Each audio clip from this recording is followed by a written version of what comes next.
So as I said earlier, I'm going to be talking about oneness today. Oneness is one of our core values. And oneness is something that unity is about.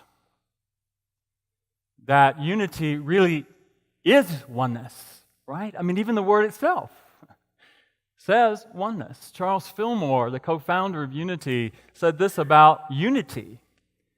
Universal oneness of God, man, and all creation. I think there's a slide, Randy, please. Sorry about that. I have jumped ahead once again. Well, let's go back to that for a minute then. Let's just go back to that. This was our definition for oneness here at Unity Spiritual Center Denver. We realize and joyously embrace our unity in God and with all creation. Let's say that together. We realize and joyously embrace our unity in God and with all creation. Just take a moment and breathe into that. We realize and joyously embrace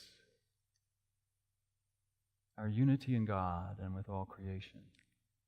That's a pretty powerful statement. A pretty powerful affirmation and intention that we realize that.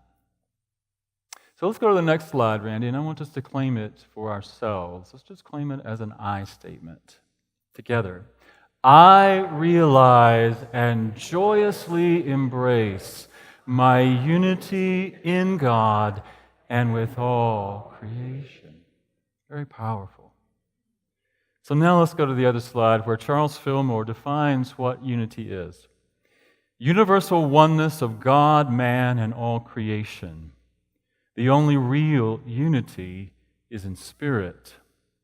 It is found nowhere else because personality always strives for its own success and aims for the good of the personal man instead of the good of all men.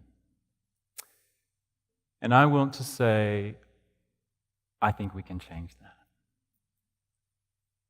I think when we think about personality striving for the good of the self, that's not what Jesus was teaching in that passage I read earlier.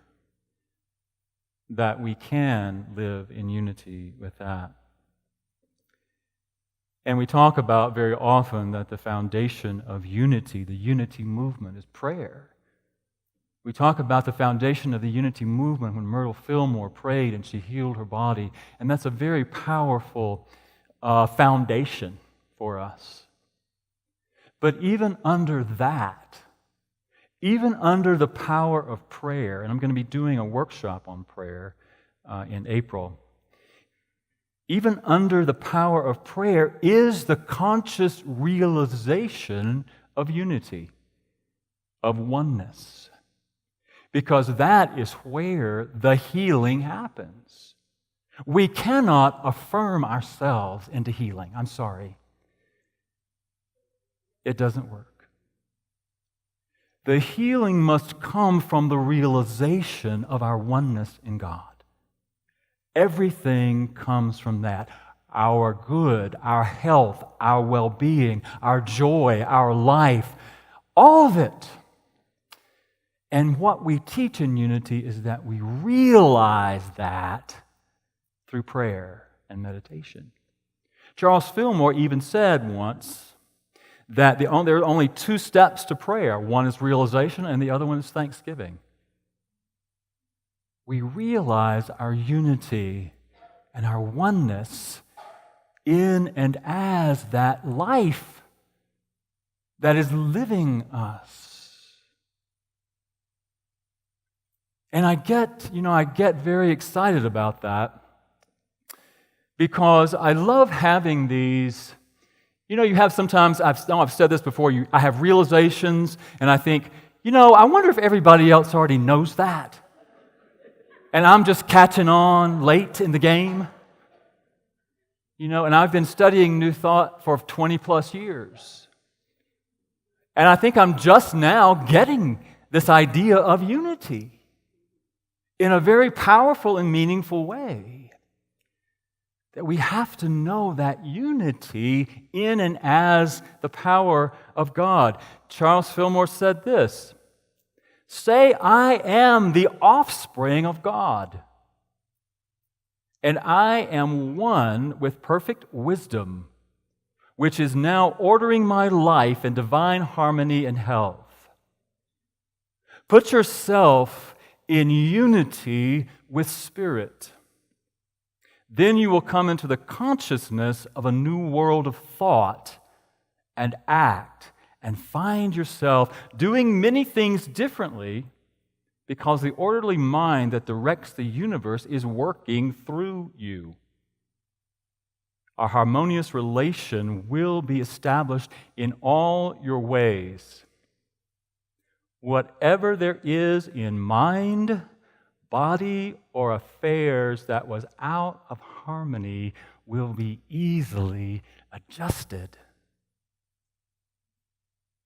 That should excite us all. That should make us be dancing in the aisles. Everything comes from the awareness of our unity in God. There is only one source, only one power. The first unity principle says there is one power and one presence that is active in the universe and as my life. Why don't we get it? Why don't I get it all the time? I think we don't get it because we live in this three-dimensional experience where we are experiencing life through our senses, through our five senses. And our five senses tell us that there's something separate. These are flowers, and that's Mark, and that's Ryan, and this is a stand. And so our senses tell us there's something different. And I'm not, in our brains, it's amazing to think our brains take in 400 billion bits of data every second. And it tries to make sense of all of that through our senses. And so we create a world that is defined by our physical senses, our seeing and hearing and tasting and smelling and touching. And it's good because it helps us to make sense of things. It helps us to operate in this environment. The problem is that we believe it's real.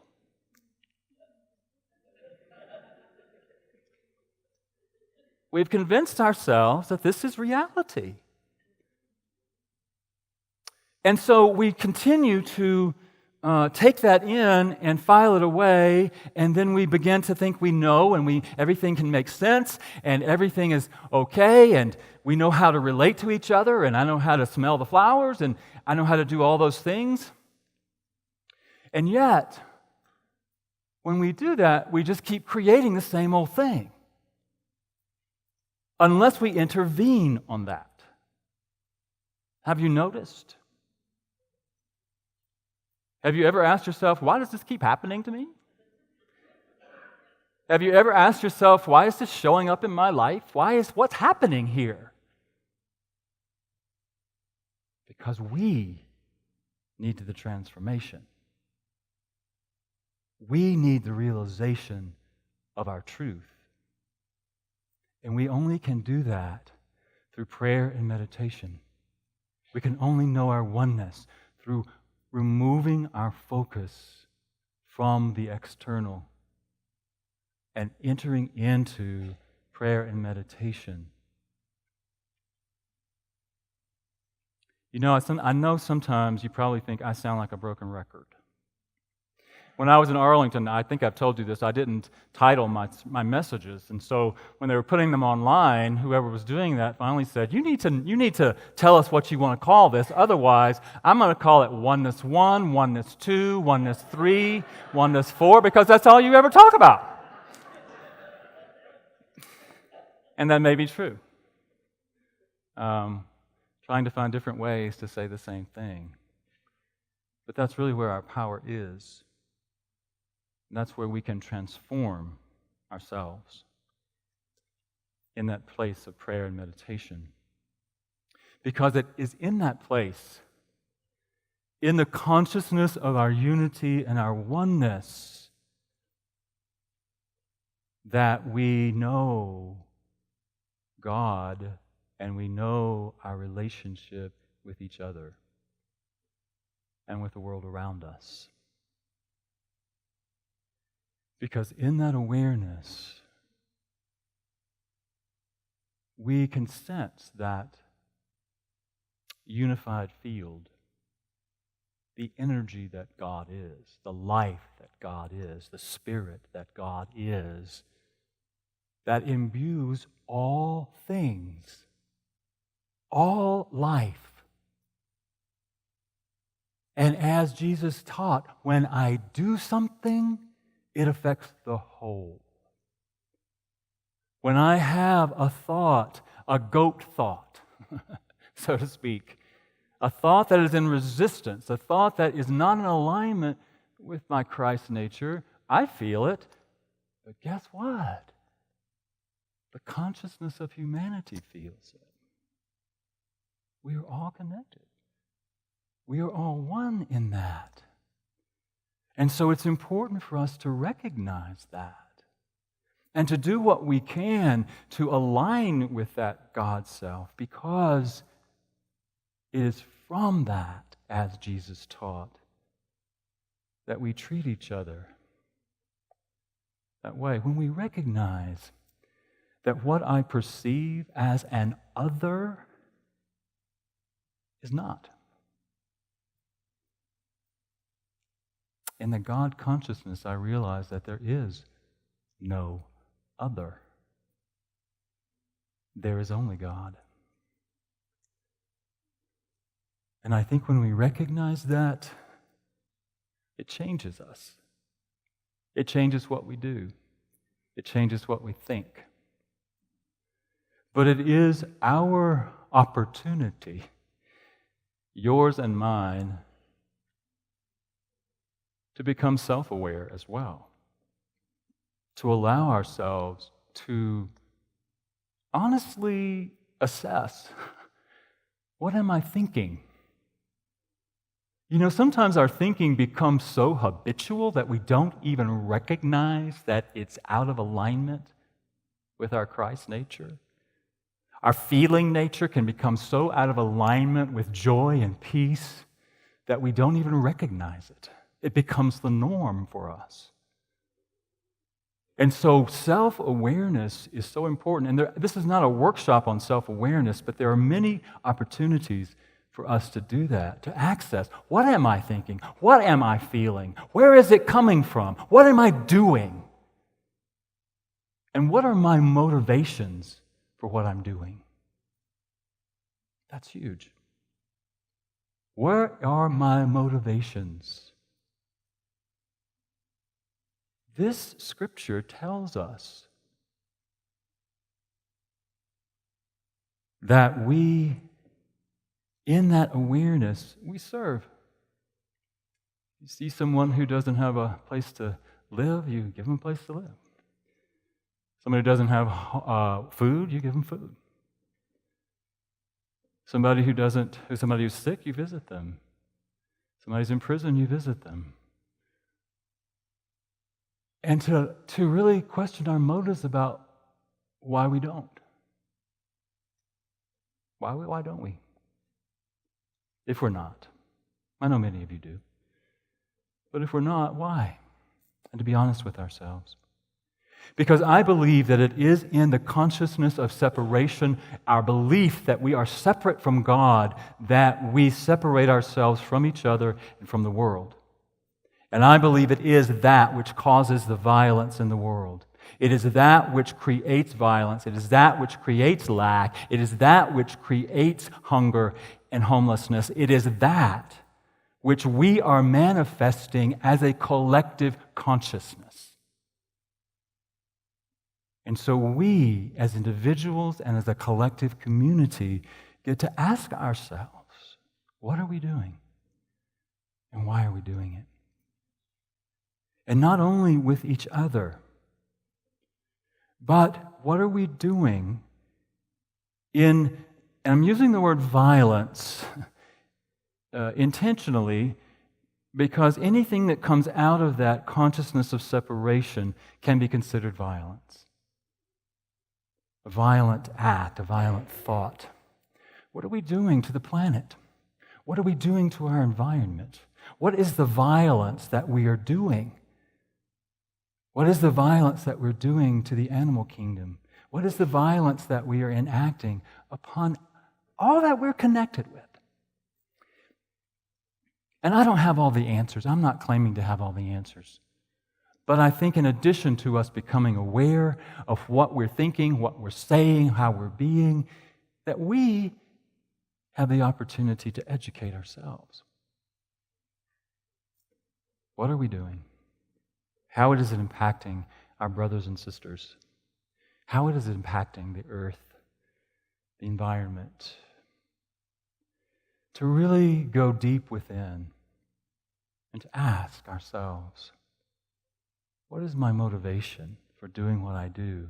And am I even aware? And again, it's not a condemnation, it's not an indictment of any one of us, because we do a lot of things out of our own ignorance. We don't understand, we don't know. But when we do know, it calls us up to a new responsibility, a new way of being in the world. Because in truth, and please hear me, in truth there is no other. In truth there is only God. And God showing up as you and as you and as me. And as God showing up as the air that we breathe. And God showing up as the animals and the plants and the water. We're not separate from any of that. And what we do affects the whole. And so I say that because we say that oneness is one of our core values. How are we living it? Again, I'm not pointing fingers. I'm just asking us to ask ourselves, to live in that question. What is mine to do to really live the value of oneness that I say is important to me?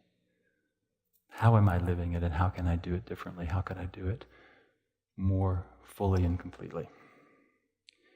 And I think we'll all have different answers. But know with me that all that we desire,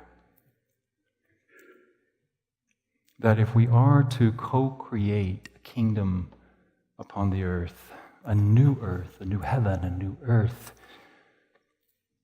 that we must do it together from the consciousness of oneness and unity, and allowing that consciousness to inform our actions and our words and even our thoughts. And that is my desire, to imagine that world that Cheryl sang about, where there's nothing that separates us, and we know we're one.